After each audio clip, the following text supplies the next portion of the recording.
All right, great. Well, welcome, Indiana Patriots. I want to thank you for joining us tonight for our August state call. We got a lot going on in the state, so a lot of things to talk about tonight, and hope you enjoy the call this evening. Let's go over the agenda for this evening. We're gonna, of course, as we always do, we'll cover the vision statement and mission statement and our aspirational goals for the state. Then we're going to get into story time, and we've got two individuals from our organization that are going to share their story with us tonight, George Ward and Rachel Kessler. And after story time, we're going to go to education and training with Rachel. We're going to move Rachel up in the agenda tonight, get her in early in the program because she has another training to do later on tonight. So she needs to, we need to get her in so that she can leave the call in time to get her training done this evening. So then we'll get into grassroots.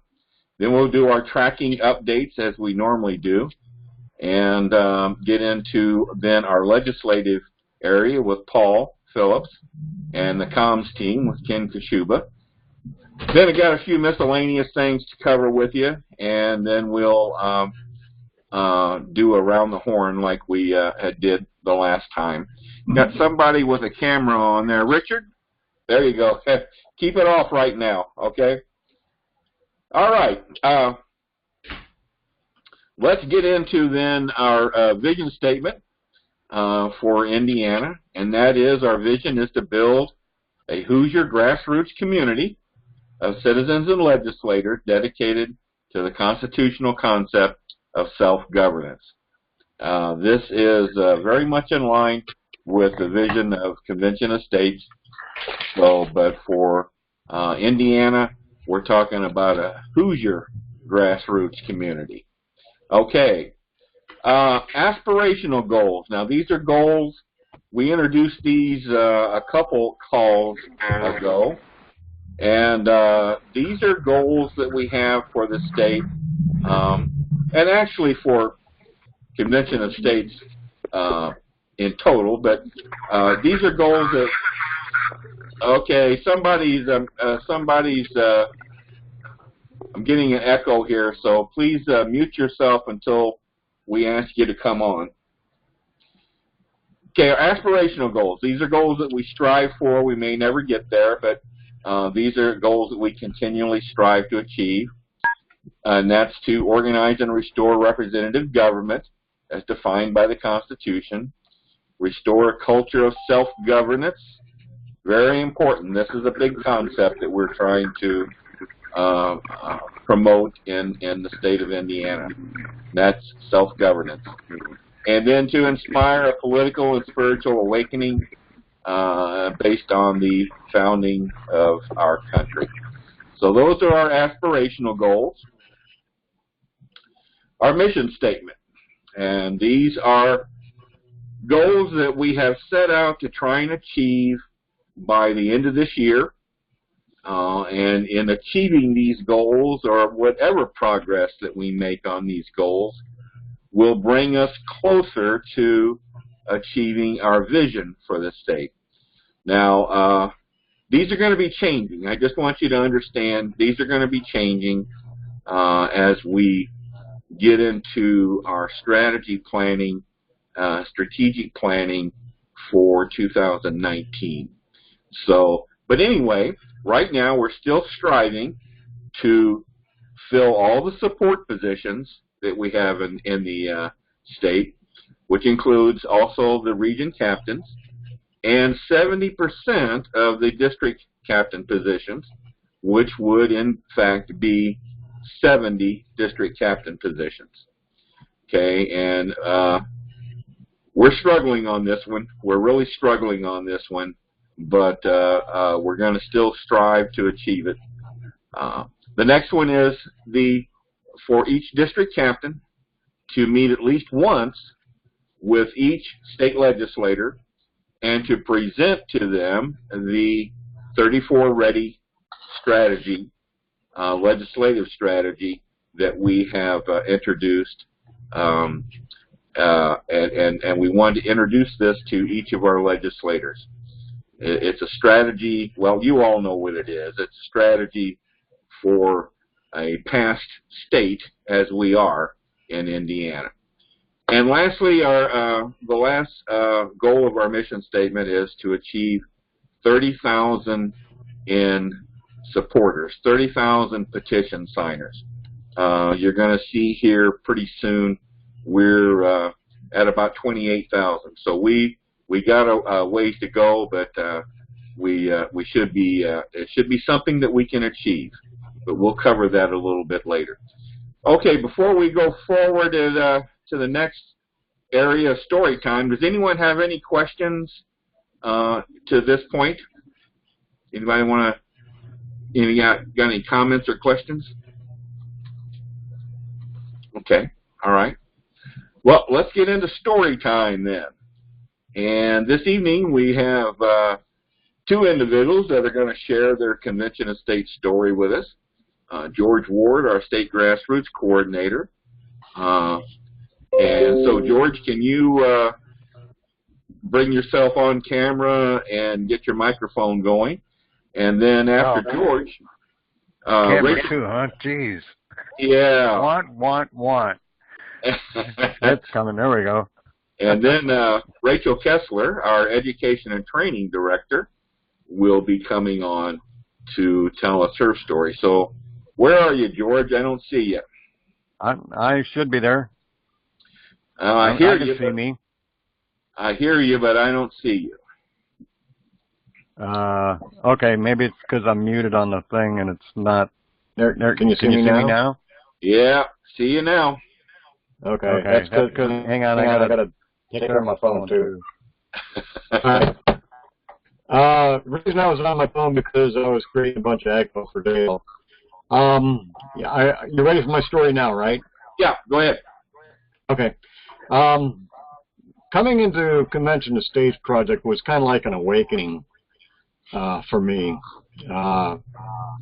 Pre-Convention of States project, I was like most of the people out there, working my job, living life, just running around in my own little world and stuff. I heard about things every once in a while going on with the government and blah, blah, blah, Rush Limbaugh and Sean Hannity, Glenn Beck kind of things, and listening to them on the radio to and from work. But 2014 had a life-changing event. I had a big old heart attack and stopped working at that point and started spending a lot more time online and on social media and things and listening more to the radio and just, I ended up pretty much being just a Facebook user, pardon my English, but that's about what it was, and see things on Facebook and sharing posts and things, just getting more and more frustrated, feeling like I was just running around in circles, just complaining and not getting anything done and not feeling like there was anything that I could do. And then one day I saw a post, I don't know if it was an ad or just another shared post on my page for the Convention of States project. And what really tweaked me about it was the fact that it was something that was in our Constitution. I said, damn, why didn't I ever see that and stuff? I read the Constitution in high school like everybody else did. I don't remember this. But anyway, it just really struck a chord with me, the fact that it was something that had an end, it had a real purpose. It just felt real to me. It wasn't just joining some organization that gives you a call to action to say, call your representative, tell them to support this bill, that bill, blah, blah, blah. And those things go on forever. This was something that had a real purpose. It had an end. It had a definite goal. And I went ahead and signed a petition. A few days later, I got a call from some crazy lady. I think her name was Diane Gomez. Yeah, I got a call. But Diane called me up, and she was a state director at the time. and asked me if I wanted to be district captain for my district. I'm up in Northeast Indiana. And I said, well, yeah, I asked her all the normal questions, what's it involved and that kind of thing. And I said, yeah, sure, I'm not doing anything else. I was pretty enthused about it, and met with my state legislator, and he was already pretty up, my representative was already pretty well up on Convention of States, and he was real big on getting the 17th Amendment repealed. It was like the first words out of his mouth when we met was, we need to get 17th Amendment repealed. And he just like stole my whole thunder and stuff for our first interview. But anyway, about 6 months later, Diane called me up and said that there was an opening for grassroots coordinator, and I started helping out Dale in the follow-up tool, and I guess people were responding to my emails, and we'd gotten a few district captains out of that and stuff, and Diane said, well, grassroots coordinator, it's really not much more than what you're doing already. Yeah, thanks, Diane. But anyway, it's kind of history since then. That was I first joined in August or September of 2015, so I was in on the surge first getting passed, and that was a lot of fun driving from LaGrange down to where is it at? Indianapolis, yeah. A couple times a month there, and it was nice. Met a lot of good people, and I'm really glad. This is like the best thing I've ever done. I feel like I'm doing something for the country. It's helping me out a lot. I'm meeting a lot of great people. It's an excellent family to be a part of. I'm glad I did it. And that's my spiel for tonight. Good, George. Thank you very much. You're doing a great job, my man. Thank you. Okay. There you go. Rachel, are you there now? Yeah, I'm here. Are you going to come on camera? Well, there you are. Yeah. All right, Rachel, go ahead. I have to say I struggled a lot with this assignment to tell a story, my story, because I feel like everybody that's on this call already knows my story because I've met everybody through training, and I go through my whole spiel about, how I got to Convention of States and what I did and how I was a terrible district captain, and I was like the most incompetent I ever felt in anything in my life, and I'm not used to feeling incompetent. And the benefit of that is that, now I guess they say, those who can't do teach. So I've turned that around, and now I'm helping everybody who's gifted in that area be better at it. But the more I thought about it, I guess I kind of, going on what George said, I think it's more interesting maybe to talk about how I got to becoming politically active. When I was growing up, I was not interested in politics. I was superficial, and I didn't care about anything outside of my little world. And when I went to law school and I started taking constitutional law, I started to realize that, for each of these cases, there's one side and the other side, and I was kind of always agreeing with the same people. And I didn't know what that was. I just knew that I kind of agreed with a certain philosophy.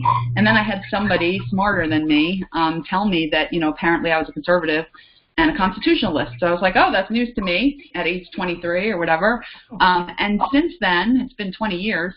Not to give away my age, but I was sort of searching for some way to be active in promoting that I thought was so inspiring and important when I learned about it in law school, but had kind of never really found it the right outlet for me. I think part of the problem was I was living in New York, and every time I tried to get involved in sort of local politics, it was always like too left for me, and I always kind of felt like an outsider in my own family.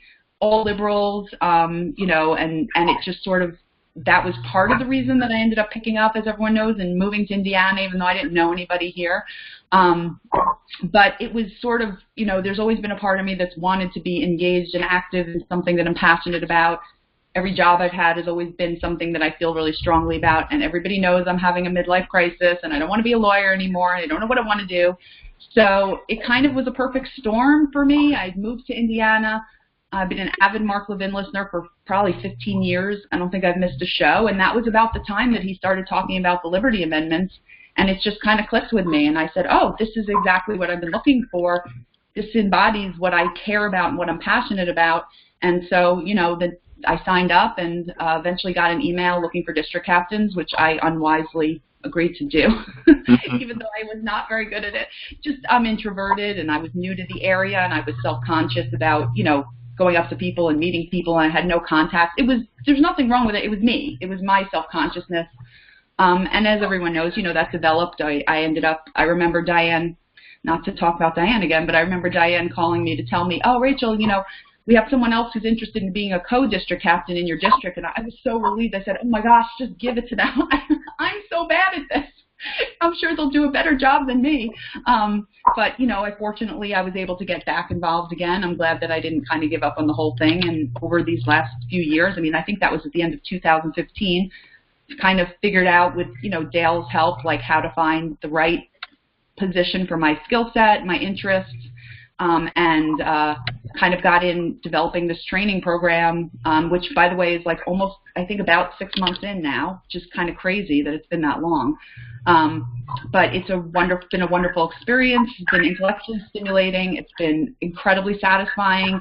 No matter how down I get about things, watching the news and stuff like that, I just, every time I have a training and I see one of those new people coming in that's so excited, and I can be a part of helping to make them have a better experience. And I'm always so impressed that they're so good at the stuff that I can't do. It's just reinvigorates me. So I think that's basically my story. One other thing I just kind of want to mention, which is a little off topic, I'm sure we'll talk about this later, the Life, Liberty, and Levin that was on Sunday night. I remember that Mark Meckler made a comment about how, in law school, you're never actually given the Constitution to read as a document. And it was interesting because that got me thinking, yes, that's true. We never did in my law school either. We never got, like, here's the Constitution, now let's talk about all these cases. But one of the things that I thought of, which I think is somewhat a symptom or a cause, actually, not a symptom, of some of the problems that we're having in this country is that one of the things we didn't learn in law school was the background to these constitutional principles.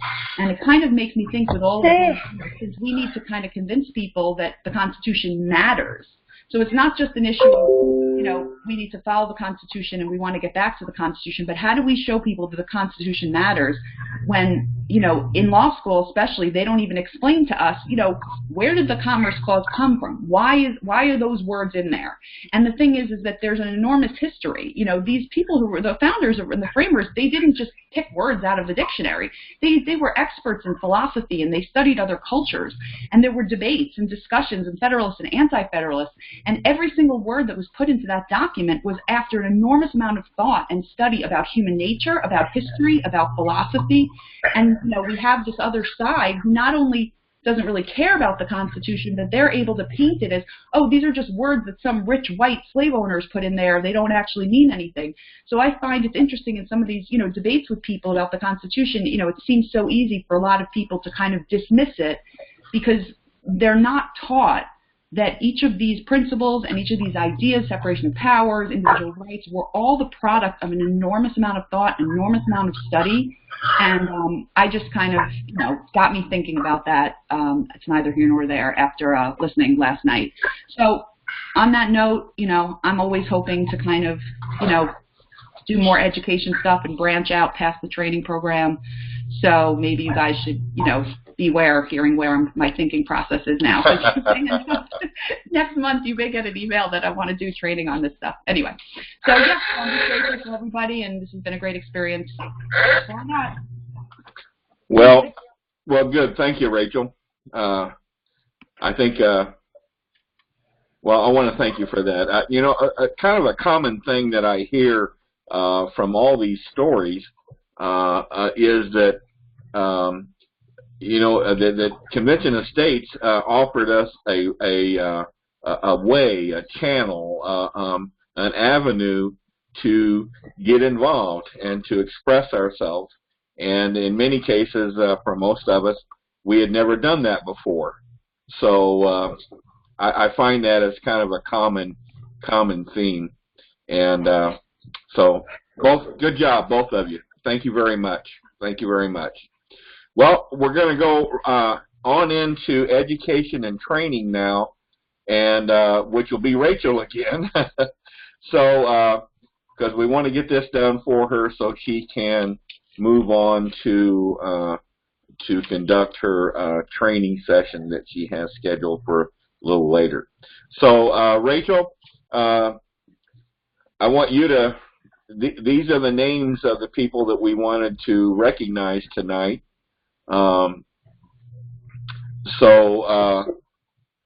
now we do have a new district captain in training, Mark Erton. Is that how you pronounce it? And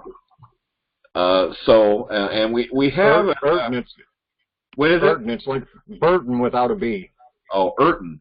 Okay, Erton. Right. All right. He's just getting started. We do have a legislative liaison person that has applied, Dan Thralls.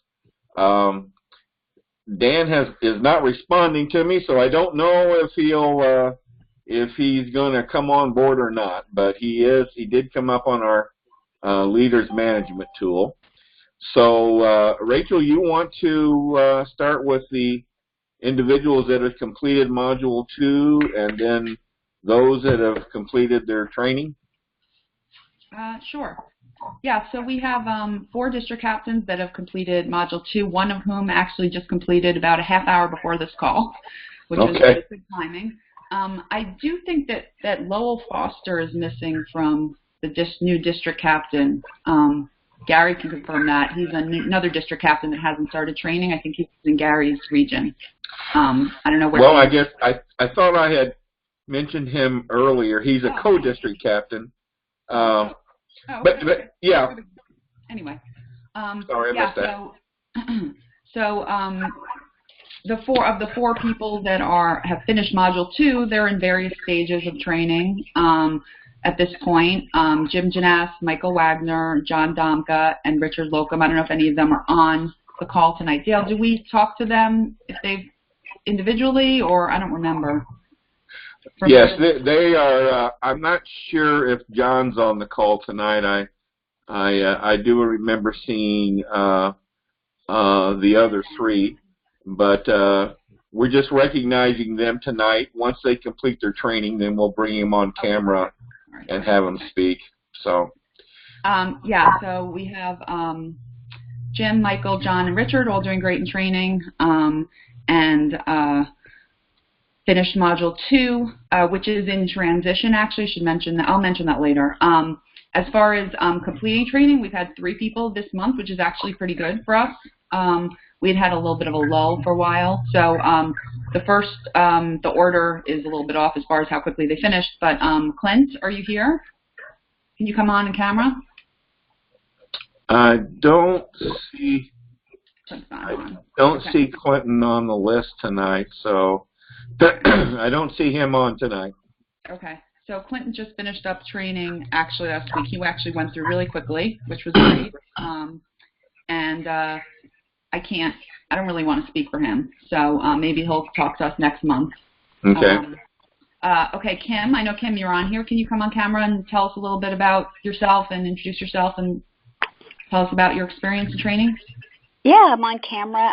I recently retired from Eli Lilly. I'm looking for something to do, and I was really happy when Tim called and asked if I'd be willing to be the district captain for District 89. And I just want to say that I think this is the most professional and well-run organization that I've probably ever been part of. And I based that on the onboarding experience I had with the training for Rachel and just the support from George and Dale and Paul. So thanks to everybody for that. And I look forward to getting started and working with everybody. Thank you, Kim. The most professional organization you've ever been involved in.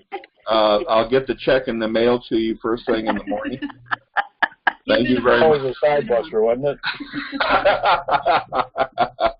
You better be careful. People are watching us for things like that now. Oh, okay. Thank you. I thought it was a Starbucks gift certificate, Dale. Okay. That'll work too, I guess. All right, glad to have you, Kim. Thanks so much. Thank you. Okay, Isaac, are you on? Yes, Isaac is with us tonight. On camera?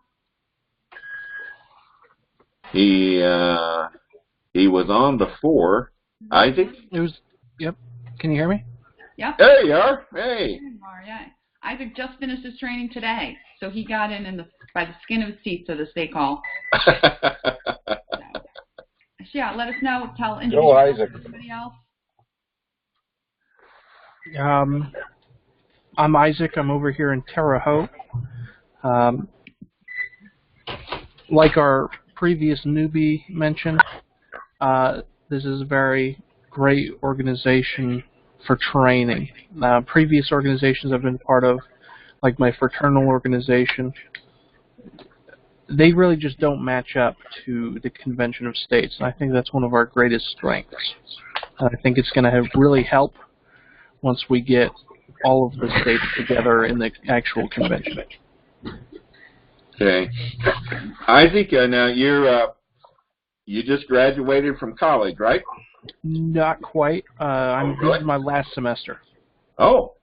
Yes, so I'm still here, unfortunately, but I'll be done soon. All easy classes this semester. Okay. Is there a party afterwards? I hope so. And where are you going to school? Indiana State University. Okay. And what's your major? Political science. Political science. And now, Isaac, you recently you ran for office. Am I correct in your district? Yes. I ran for Indiana State House of Representatives. I did not win the primary, though. Okay. All right. Yeah, Isaac first came onto us as wanting to be a legislative liaison, and we thought maybe that wasn't the best idea while he was involved in running for office. So, but after that, after the primary, then he said he'd be interested in being a district captain. So we're glad to have you aboard, Isaac. So thanks for coming on tonight. Thank you. Thank you. Okay, Rachel, I guess that you have anything else you wanted to say I today? have a couple of updates about training in general. Okay. I just wanted to let everybody know that a couple of things. First of all, we do have a couple of potential candidates from our new district captain group, the current group, or the recent group that are potentially interested in becoming region captains, which is great news. They're going to kind of get their feet wet a little bit in the district captain position already, but that is something that I include in training in the 5th module for people that I think might be interested. And I've had some positive feedback from a couple of people.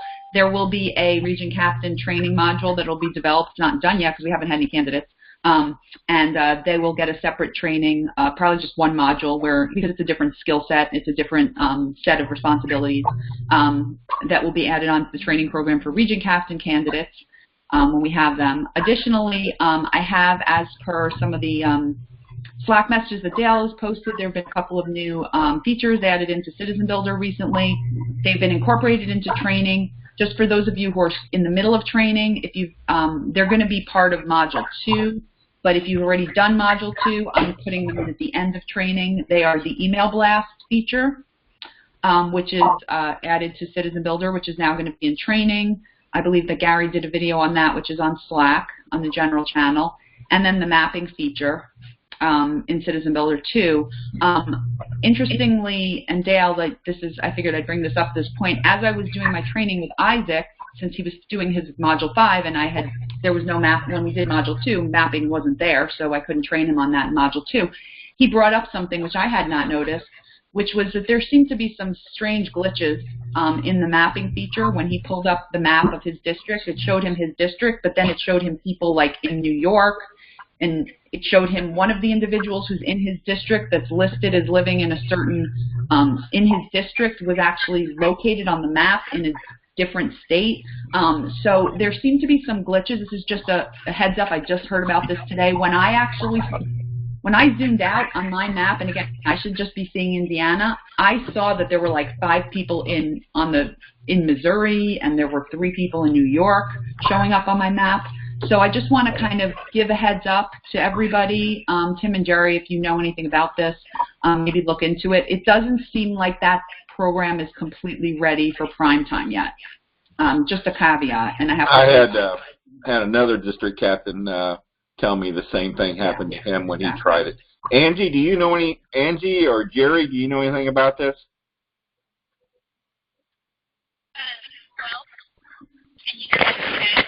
Dale? Yeah. Okay. Yeah, I think that's, a good idea would be to put in a ticket, with Okay. the, Citizen Builder. And I hadn't heard any of those glitches, so I'm glad that you're bringing that to our attention. Okay. All right. Well, yes, as with any of these new features like this, there's inevitably some glitches. So, okay. Yeah, just to kind of, again, thank Isaac for bringing this up, just to kind of, not that you shouldn't still use it, but just kind of keep in mind that, it may not be, if there are people showing up in other states, I don't know that we can completely rely on that the information being shown for our districts is accurate at this point. So maybe kind of take it with a grain of salt at this point until that's worked out.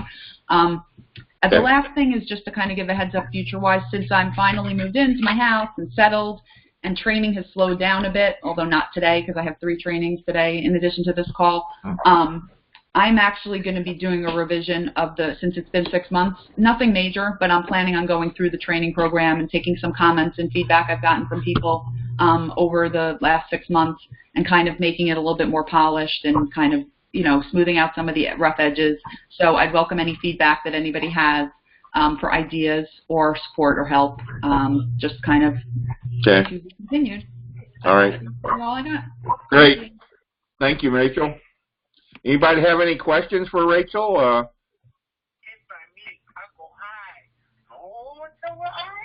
Okay. All right. Let's move on then to grassroots. And George, you're still on, aren't you?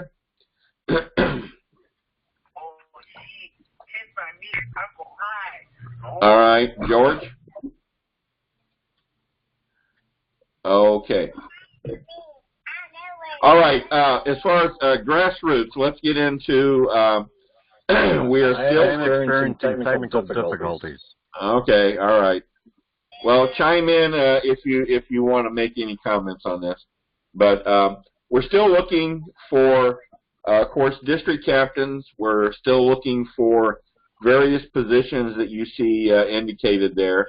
Now, of course, George is actively still recruiting for district captains, and Paul Phillips is going to be handling the recruiting for a coalitions director and a media liaison. So we've got some recruitment efforts underway.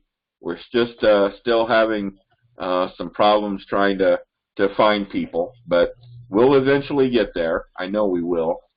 And as Rachel mentioned, we're still looking for region captains, and we're very hopeful with the group of new district captains that we have, that we're going to, there are going to be some region captains emerge from that group. And like Rachel said, it's a little different skill set for a region captain position, but I'm sure we're going to eventually get the region captains we need. Okay? Okay, let's get into the tracking reports. This is a report that we always look at every month, and that's the districts in our state that we have district captains in place, either in place or in training. We lost some district captains in the month of August. Some were a surprise. Others were those that I knew were going to be giving up their position. So we've gone from 29 district captains last month to 24 for the month of August. We just can't seem to, once we get close to that 30 threshold, we just can't seem to get over that threshold. If we do, it doesn't last for very long. But anyway, so that's just where we stand right now. We're at 24 district captains. We do have a district captain in every region, at least one. So that's an improvement over last month. And as you can see, our goal was to get 70%. And then the red line there, that's how many in each region more district captains we would need to achieve the 70% goal. So still looking for district captains, and of course region captains. We only have one right now, Gary Harbaugh in Region 3. So hopefully that'll change. And as you know, we're looking for various support positions. Let's go on to petition signers. This is how we stacked up for the month of August. We had a total of 371 petition signers come in the month of August. Now, folks, that is the lowest number for any month this year, 2018. Our record month was back in February, where I think we had nearly like 1,300 petition signers come in. And every month now it's slowly dropped off, and August is now the lowest month, 371. Everyone tells me, not everyone, but many people tell me, oh, it's vacation time, people are busy, people are, schools are starting, people have got their minds on other things, and this will begin to pick up as time goes on. I hope they're right. I hope they're right. Because, like I said, it's been falling off every month. Now, I think we did get a bit of a surge from the Mark Levin program last Sunday night, where he interviewed Mark Meckler and Tom Coburn. George, are you on? Yeah, we got about 150 new petition signers. Okay. As from Sunday night until last night. I think we've got another 20 or so today. And out of those, we've had about 35 that have been that have signed up for volunteers. Okay. And I'm working on contacting them. I know other states have. I've heard other state directors report that they've also experienced a surge after that program, and I think it was Paul told me that he saw where Convention of States overall gained about 5,000 new petition signers overall. So those programs do tend to help get people involved. So. And you'll see we've got other things going on in the state here to attract petition signers. So we've got to keep plugging away at it. Just briefly, we're trying to get to 30,000 is our ultimate goal. We got another about 4,700 to go. I just want to recognize two districts that kind of led the way for the month of August, District 42 and 36. Those are open districts right now, no district captain, but those were the leading districts. And Region 4 led the way for the state, so with 57 new petition signers.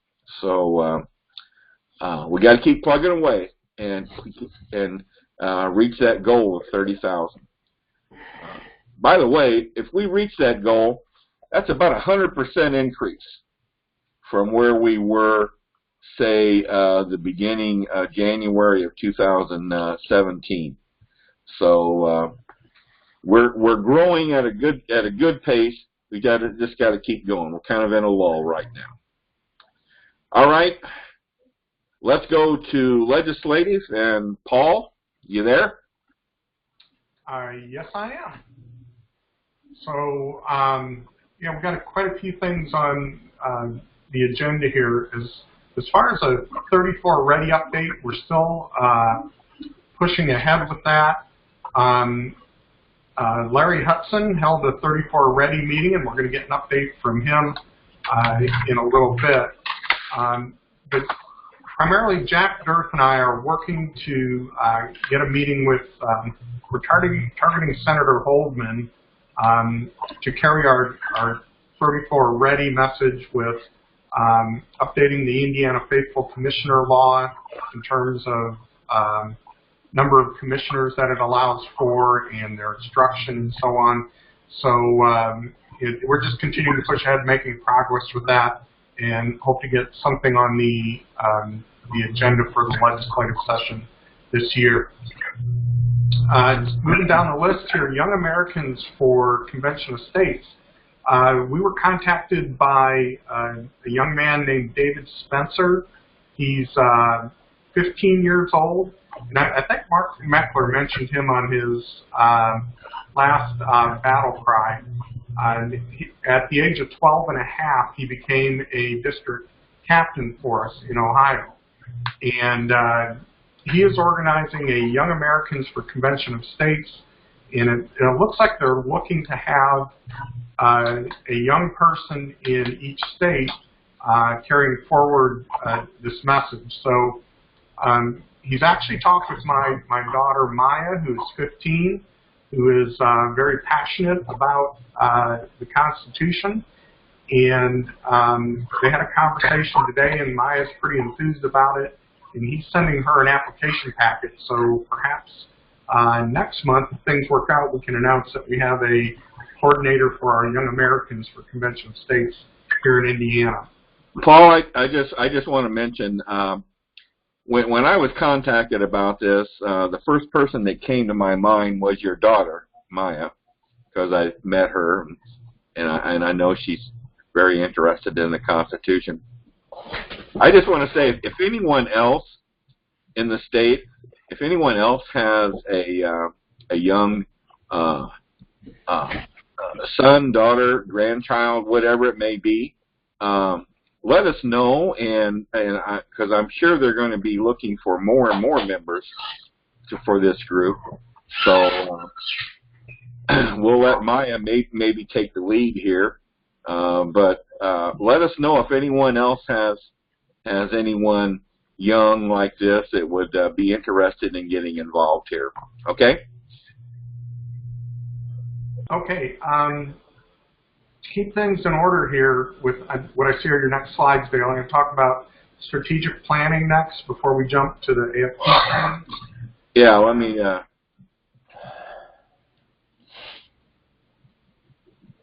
yeah, you want to... So let me just quickly mention that Dale has asked me to lead putting together a strategic plan for Indiana for 2019.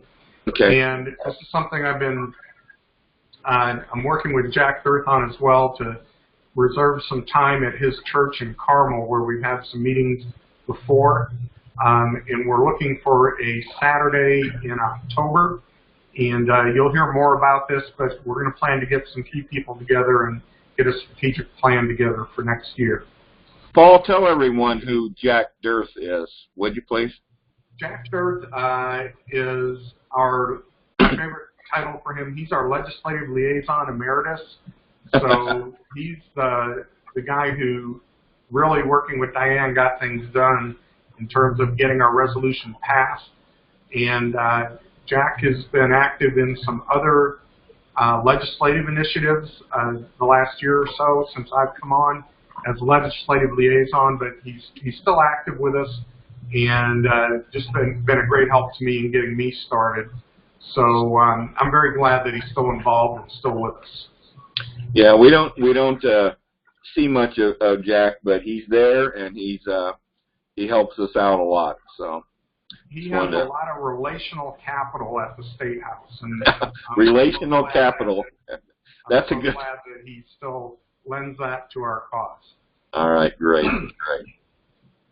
So let's move on to that next slide, Dale. We can talk about the Americans for Prosperity training that we did here in Fort Wayne on August 4th. It was on Saturday. I want to say there were about a dozen of us there. I'm not sure of everybody who's on the call tonight who attended, but it was very helpful. I think one of the big benefits was just getting a number of us together in a room face-to-face to talk about some things. And then the material that Americans for Prosperity put together for us was very good. I think it's just an excellent complement to the training that Rachel's providing. And I think of those who attended, they got a lot out of it. This was sort of a pilot, and our plans are to carry this forward and work with Americans for Prosperity to offer this at other offices they have in the state. I assume we're probably going to go to Indianapolis next to offer it for any of you in that area.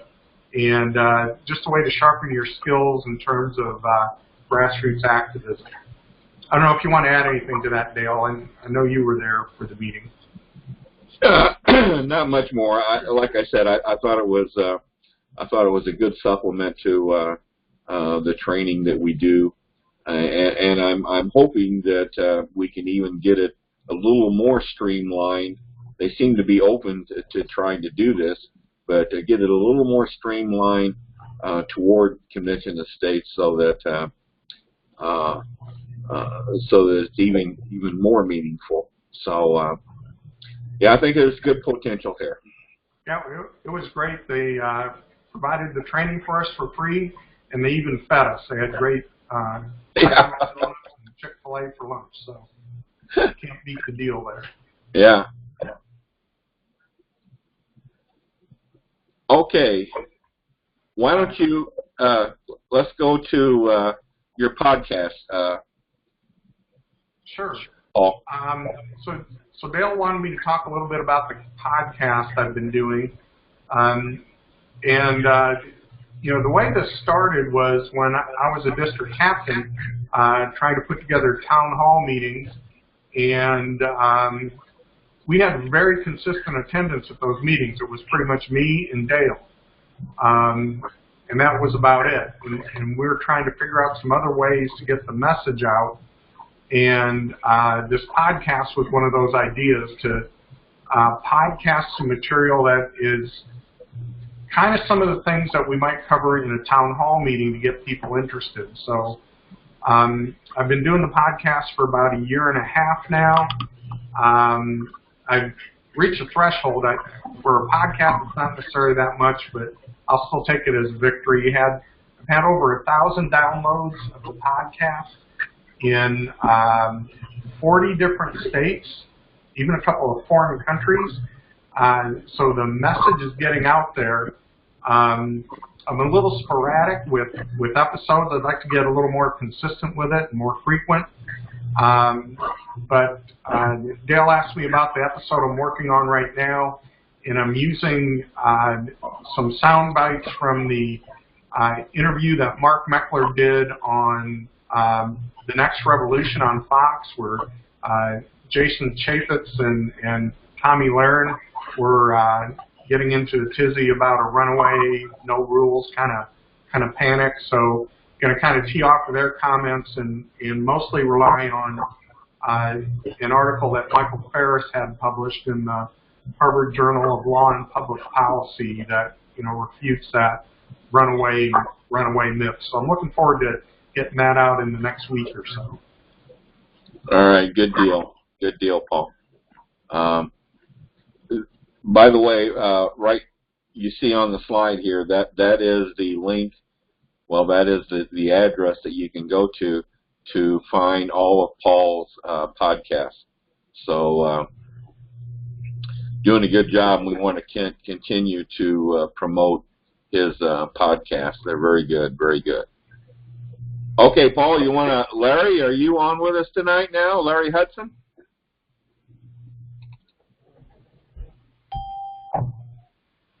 Yes, hello. There he is. There he is. All right. Well, Paul, you want to get Larry to talk about what he's done? Yeah, we're just excited. Larry conducted a we'll call it a 34 Ready meeting with one of his legislators, and we wanted to recognize him for doing that. And Larry, if you could just give us a synopsis of what happened and how it worked out.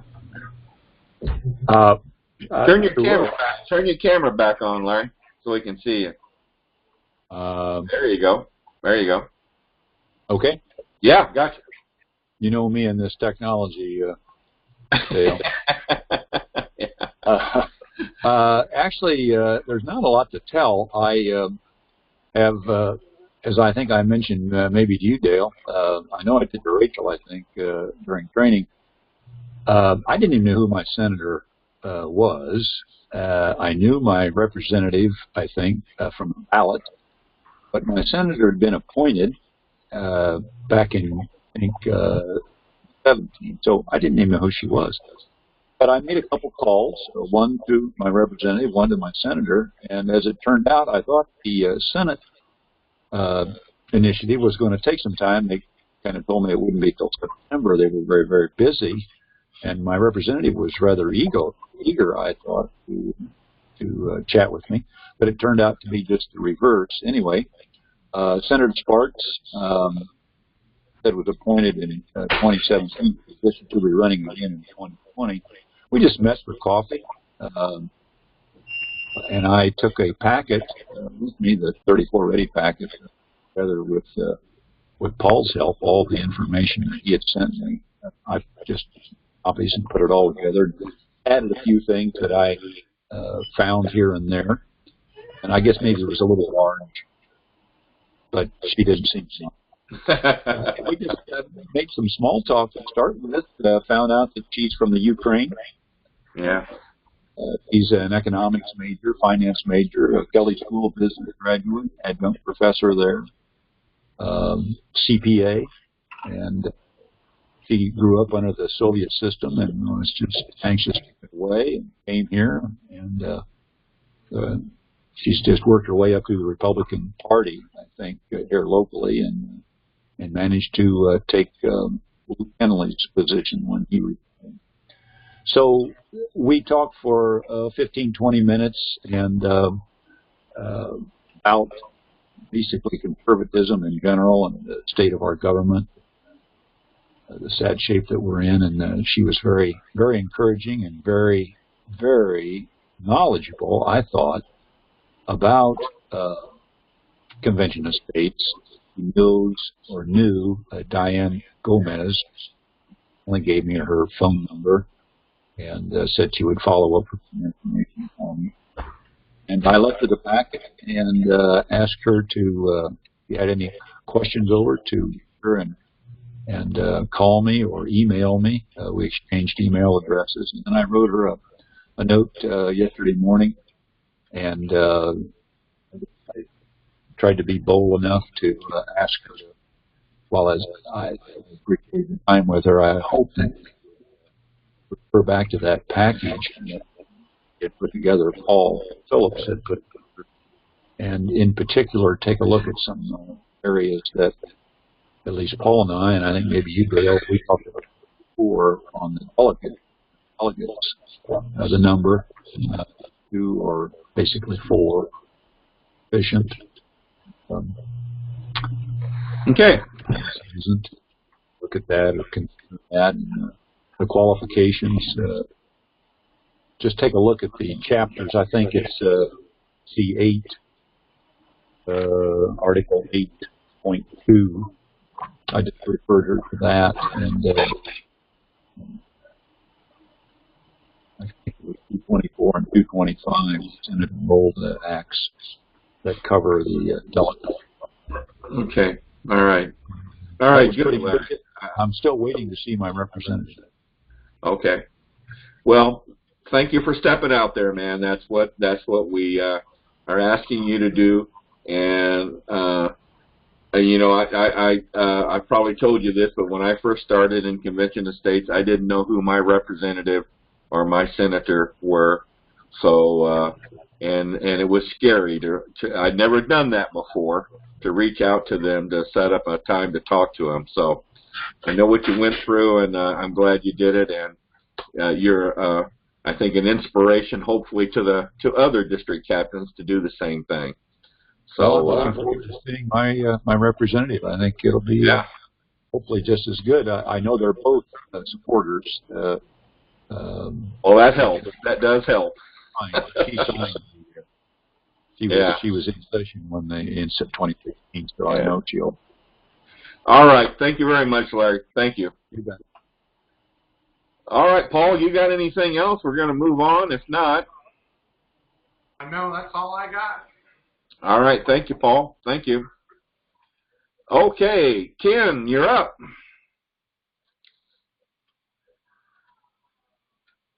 are you there?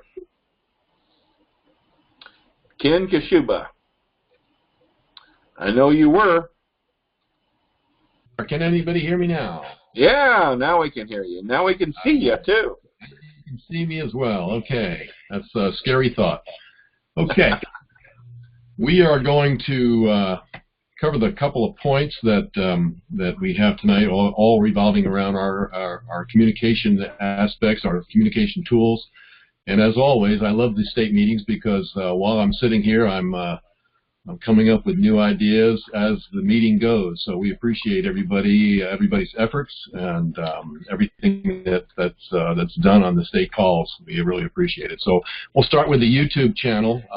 This is something that Dale and I are discussing about getting a YouTube channel that Dale is kind of organized in the past, and we're going to kind of restructure it and use the YouTube channel to present some of these state calls. Obviously, edit out things that don't need to be publicized, so to speak. But we're going to take some of the highlights of these state calls, put them onto the YouTube channel, and therefore use them on our state page and any other place that we feel that they might be useful in getting people, keeping people up to date and involved. So that's something that Dale and I are just starting to work on, and we'll probably be having some updates more so on next month on that. That leads me to the state page. Right now, it has been presented to go live. The last time I checked, I don't think it was published yet. But once Garrett or somebody from the national team approves that, the state page should be live fairly soon. We've got a couple tweaks to that, and part of what we're going to talk about next is some kind of combines both the state page and the Facebook ideas page. So I'm going to just kind of combine the two of them because I think what I'm looking at this point will probably come into play for both our state page and our Facebook page. One of the ideas already that has come that I was working on for the state page is or actually for Facebook, is a Facebook event. And this isn't an original idea. This is something a few of the other states have done, or at least one that I'm aware of, and that's basically creating a Facebook event and inviting people to attend the event with the sole purpose of presenting some material and having basically an open question type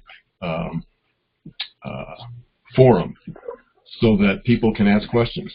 And we could have this hosted by any number of the teams, leaders that want to get involved with hosting one. But it's an idea that I'll talk more about with John in our comms meeting next Monday about setting up Facebook events and try and reach out to the public that way and have just kind of an open question forum so that people can ask questions.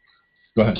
Ken, would that be basically Facebook Live, utilizing Facebook Live? It's actually called an event.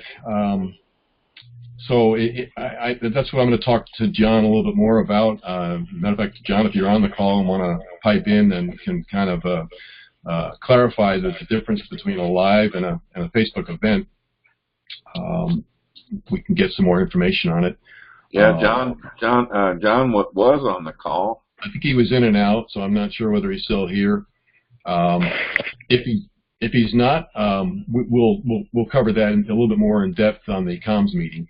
But just an idea that's being tossed that is really running through my head right now is to try and again add some material to our Facebook page and allow us to be able to reach out to people that might have questions, and we can kind of keep it short and sweet, but answer questions that way on the Facebook page with a Facebook event. So Dale? It doesn't sound like John's on. Oh, are you here, John? Well, this is Angie. I'm sorry. I wanted to weigh in on that. Hey. Great. Well, I wanted to weigh in on that. when I've done quite a bit of that on a separate Facebook site that I set up for my house district. I think the state Facebook page is a great idea, and I would, you know, every time I would go and do a presentation, I would definitely post that on that Facebook site. Of course, the people that were had access to that site were only people that I knew were in the district. So sorry about the echo. No but problem. yeah, that's a really great idea and definitely doable, and something that I think every state needs to do so that they can get the word out there, both on the COS website, state website, and then also on their state Facebook page. Does that utilize Facebook Live, Angie, or is it just a separate? Well, no, that's something separate from Facebook Live. But, you know, Facebook Live, you can actually record part of the event or all of the event if you want to on Facebook Live. But just simply announcing the event, creating an event on Facebook is a separate process. And it's really easy to do. Anybody really can do it. But I'd like that there's a state effort to do that. All right, good. We'll discuss that a little bit more with John on Monday at the comms meeting and give everybody an update next month, and maybe we can get that started. But that's one of the ideas for Facebook.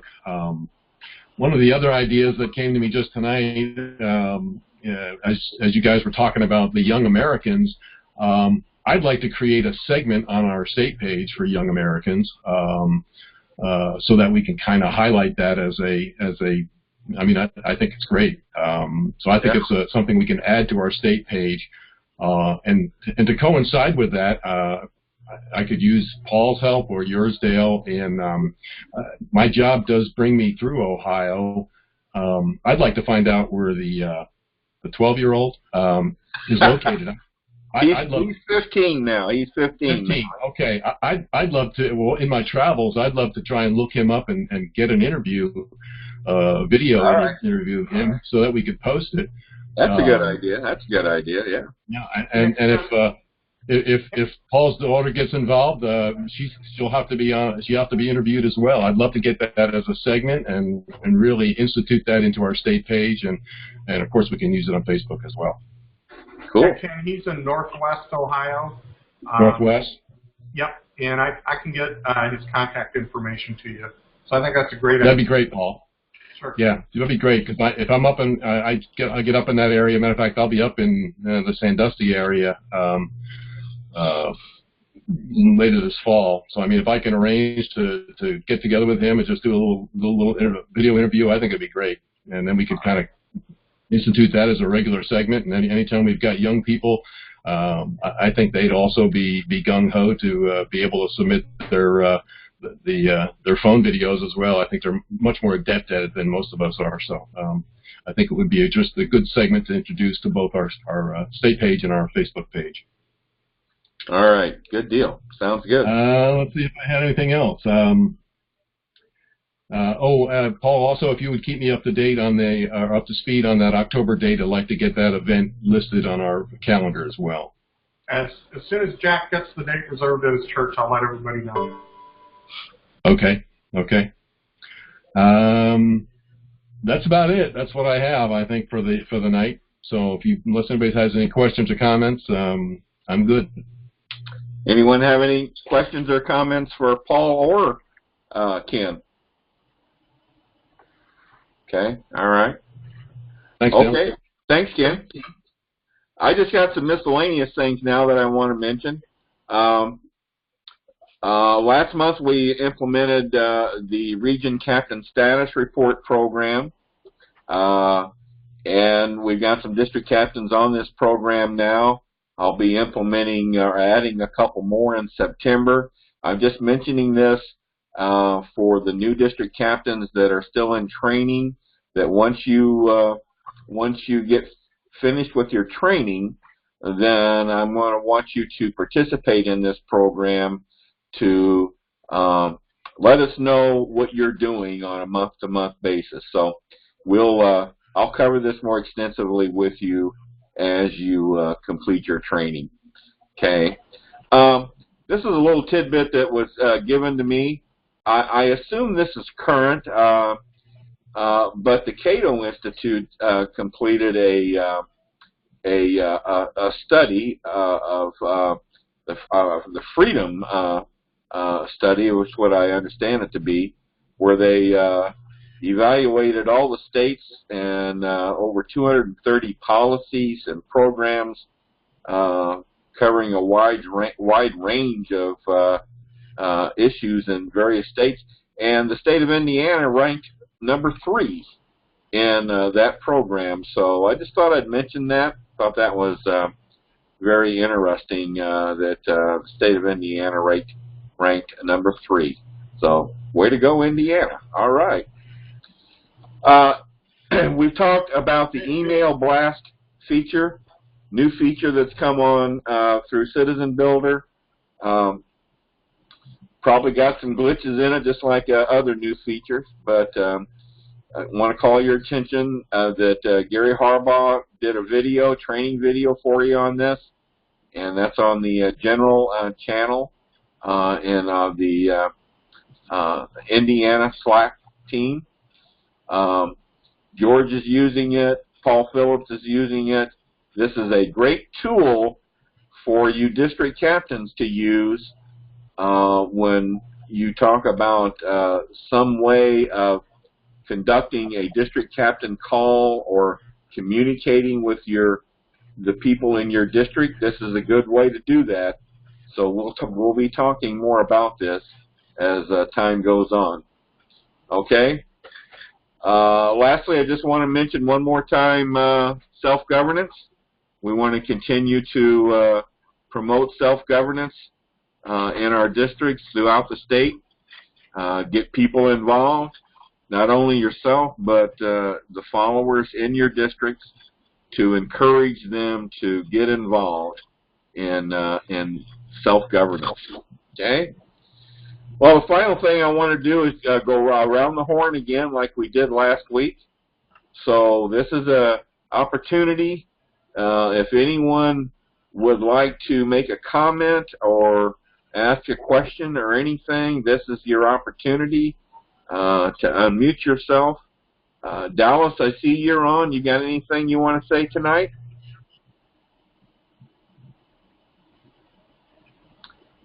Dallas Halcomb, anything you want to say tonight? There we go. I had to find the mouse and unmute myself. No, honestly, I'm looking forward to trying out the email blast here in a little bit. The Young Americans sounds interesting. I don't know that many really young Americans really anymore. Mine are more of the older adult version. But other than that, no, the interesting program again tonight as usual. All right, good. Thank you. Diane, you still on with us tonight? I'm trying to unmute you here. It's not working. Can you? If you're still on, can you unmute yourself? Hi, Dale. This is Diane. Yeah. Hi. Thank you so much, everybody, for sharing your stories and for all your work. I've enjoyed the call so much. Just thank you, everybody, for what you do. I miss working with you guys, but I'm really busy with my new work. I hope you didn't mind the reference to the crazy lady that... Oh, I completely expected that from George. Yeah. But I also heard the part where he said he's glad he did it. And that is one of... That low bandwidth, but it ain't that low. Well, thank you for joining us tonight, Diane. Thank you. Okay. Huh? Yeah, this is George again. A couple notes on the email blast. Yeah. If you send it out to a list, if you keep it under 500, Rodney can approve it and send it out. If it's over 500, then it goes up to national to Garrett has to approve it. So it's a little smoother, a little quicker if you go, keep it more or less local and have it go through Rodney. I would think it would get through Rodney a lot quicker than to Garrett. So that's a good point. Even if you've got more than 500, let Rodney know so that he can, facilitate that email. Okay. All right. Good. Okay. Ed, you got anything you want to say tonight? Ed Paraguay? Yes. Sorry I got in late here. I didn't run out of daylight till about 8:45, and in so doing missed George's story, which I'm sure was a good one. I had breakfast with Lowell. Let's see, I guess it was almost a week ago, and I got some numbers for him. He is pursuing 2 different gun shows. There's a local one, a small one at the fairground in September. He contacted that person who was initially reluctant, and he explained that we can help him with Second Amendment problems if he has any, and he quickly changed his tune. So Lowell is supposed to talk to a second person about that. The ones at the Coliseum are in October and November, the 2 closest to this date, and they're a larger affair. I think he's already contacted someone there, but I haven't heard back from him. So we're moving ahead, and hopefully we're going to get a public venue here one of these days and get a chance to try out our stuff. Good deal. Good deal. Thanks, Ed. Thank you. You're welcome, Dan. Hey, Dale. Yeah. I forgot one last thing, too. I wanted to mention that I also want to add Paul's podcast to our state page. So I believe I have the address. I'm going to go ahead and add that to our state page, if that sounds good to you as well. Yeah. And like I told you, we're going to include his podcast on the YouTube channel also. So as well, hopefully we'll... Just wanted to add that. Yeah. Okay, thank you. Gary, you on tonight? Got anything you want to say? I'm here, and I want to say this call has been very encouraging. It's great to hear all the things that are going on, and I want to encourage everybody to keep on keeping on, because just keep taking one step after the next. We're making progress. We're going to get there. Good deal. Good. Thanks, Gary. Thank you. George, you have anything else you want to say? No, I'm good. I just a lot of good information. The state calls have been real good, Dale. Appreciate your work. Good. Thank you. All right. And I'll take a check too. We've heard from the most of the others on the call tonight already. Larry Wee Wee, are you on? I am. There you go. And, hey, Larry, give us an update on what you're working on with the radio station in Cincinnati, real quick. Okay. We're trying to coordinate, since I'm in the extreme southeast corner of the state. We're in a radio stations here. Our corner of Indiana is really serviced by Cincinnati area radio stations. A few of us are trying to put together an effort where we can get an interview on one of the local stations that serves northern Kentucky and southwest Ohio and southeast Indiana. And we're trying to get some representatives for Convention of States from all 3 areas. And we had one organizing call with it so far, and if we can pull it off, and if the stations agree, I think it will give us a pretty nice contrast where we'll have, one state, Indiana, already being a past state, and what we're working on, versus Ohio, that's hard at work trying to become a past state. And honestly, I don't really even know the status of Kentucky. I think it's not as far along as Ohio, so we'd be able to give a pretty good listening area, a pretty good view of kind of 3 different states and 3 different stages of development, but all working toward the same goal.